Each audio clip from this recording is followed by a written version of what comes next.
Olá, estamos aqui para falar sobre adoração. Hoje é 20 de novembro de 2020 e é muito importante a gente entender as coisas às vezes, como proceder e por que algumas coisas acontecem. E para enfatizar esse assunto acerca da adoração e da espontaneidade, porque o que Deus quer de nós é espontaneidade, originalidade. Quando nós vemos os homens que chamaram a atenção de Deus, eles foram homens que não imitaram ninguém. Eles fizeram coisas diferentes, coisas originais. E ainda quando eles tivessem, ainda mesmo que eles fossem influenciados por alguma ideia anterior, eles sempre deram um toque pessoal naquele momento de adoração, de sacrifício, porque a verdade é que Deus, Ele não pede sacrifício. Mas como Ele é Deus, não existe ninguém que você for conversar, que está na presença de Deus, que continua com o Senhor, que está andando com o Senhor aí há tempo, que de repente não tenha feito nessa trajetória algum sacrifício para Deus. E falando na questão da adoração, porque o sacrifício é uma adoração, você vai falar assim para mim, Ana, mas você está falando que a gente tem que sacrificar? Não, eu quero dizer que todos sacrificam. Às vezes você não se dá conta logo de cara assim, mas você sacrifica a sua carne, você sacrifica a sua vontade, você sacrificou alguma coisa ao longo da sua vida com Deus, você sacrificou alguma coisa. Não tem ninguém que tenha um relacionamento íntimo com Deus, que não tenha feito um sacrifício, mas a minha ênfase aqui não é no sacrifício em si, mas na adoração. E na adoração espontânea, né? Aquela entrega, porque todas essas pessoas que fizeram, elas se entregaram. Então não tem ninguém que não tenha feito uma entrega. Todas elas entregaram, lançaram tudo que tinham, confiaram, né? Abraão, quando Deus pediu Isaac para ele sacrificar, naquele tempo era comum o povo sacrificar os filhos, era comum, não para o nosso Deus. Todos os outros deuses pediam. E aí Deus pediu para Abraão para ver qual seria a reação de Abraão. Então Deus provou para ver como que Abraão reagiria, né? Então Abraão, ele pegou e fez imediatamente. Em secreto, só ele e Deus, e ele saiu para sacrificar Isaac. E quando ele sacrificava, ele tinha uma certeza, ele não podia gerar. Ele já era de idade, a mulher dele também.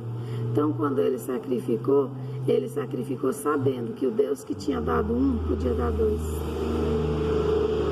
Então, é uma fé consciente, uma fé racional.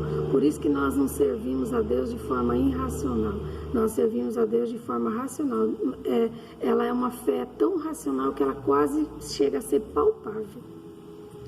Mas eu quero falar de um episódio que ocorre muito com as pessoas na igreja, na vida no geral, que é, né, a questão da crítica, né? A crítica do seu jeito de buscar Deus, do seu jeito de adorar, do seu jeito de falar de Deus, do seu jeito de se relacionar com Deus. E Deus não deixou nenhuma regra assim, tem que ser assim, para chegar até mim tem que ser dessa maneira. Ele deixou os homens livres para adorá-lo, para buscá-lo e fazer algo novo, né? Algo novo para Deus, algo que ninguém fez, ou mesmo que alguém tenha feito algo parecido, o teu tem que ter um diferencial. E falando em diferencial, ninguém fez assim de uma forma tão diferente quanto Davi.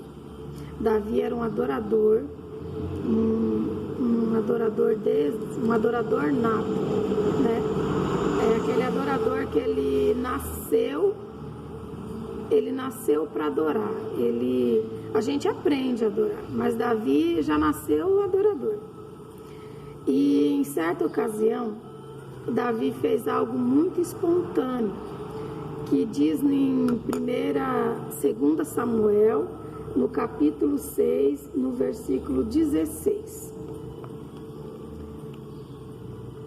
Diz assim: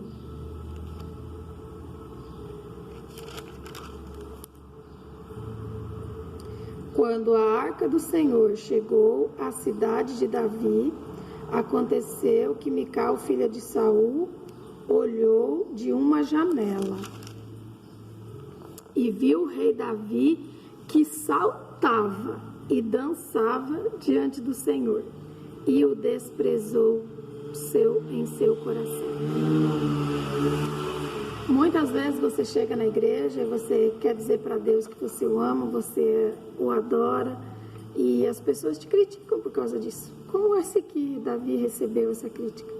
Então, o meu incentivo é que você não busque receita com ninguém.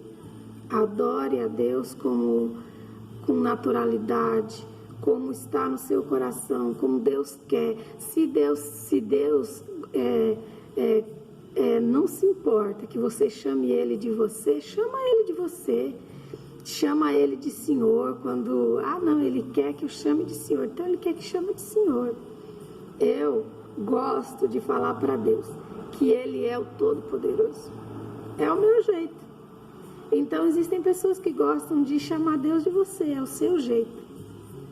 Quando eu chamo Deus de Todo-Poderoso, eu não sei o que acontece, mas alguma coisa mexe dentro de mim quando eu me refiro a Ele como um Todo-Poderoso. Então, Ele pode tudo.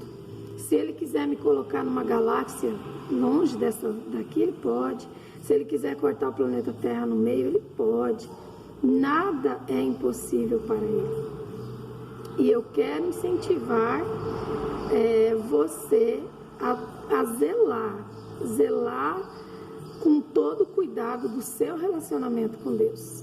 Porque aqui Mical era uma mulher amarga, e ela veio para jogar aquele veneno dentro do coração de Davi, mas não conseguiu.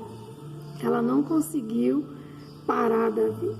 Davi era rei e ele estava dançando com o povo.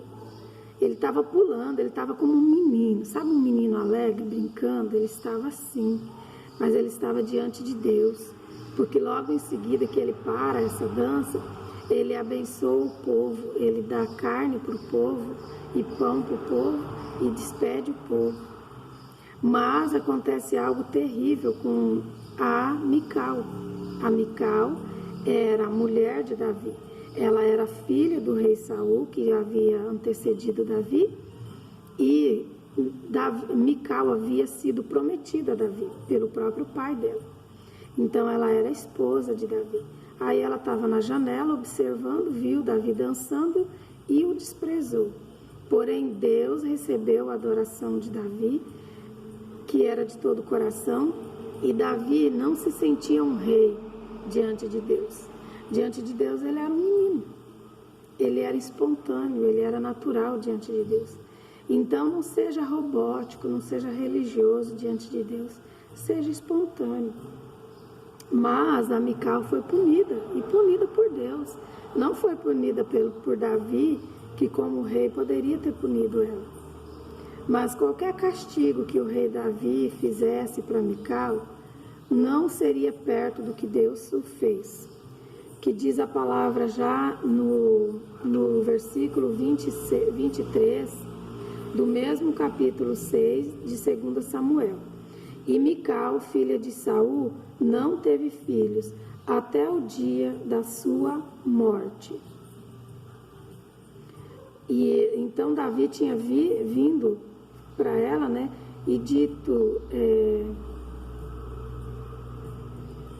que ele dançava diante do Senhor. E ainda me farei mais vil que desta vez. Ele falou que ainda vou fazer uma coisa mais infantil ainda do que dessa vez. Porque ela falou que ele estava agindo como uma pessoa vil. E o que ele estava fazendo era para Deus. Não se preocupe com o jeito que os outros pensam, o pensamento das outras pessoas, o que os outros acham daquilo que você faz para Deus.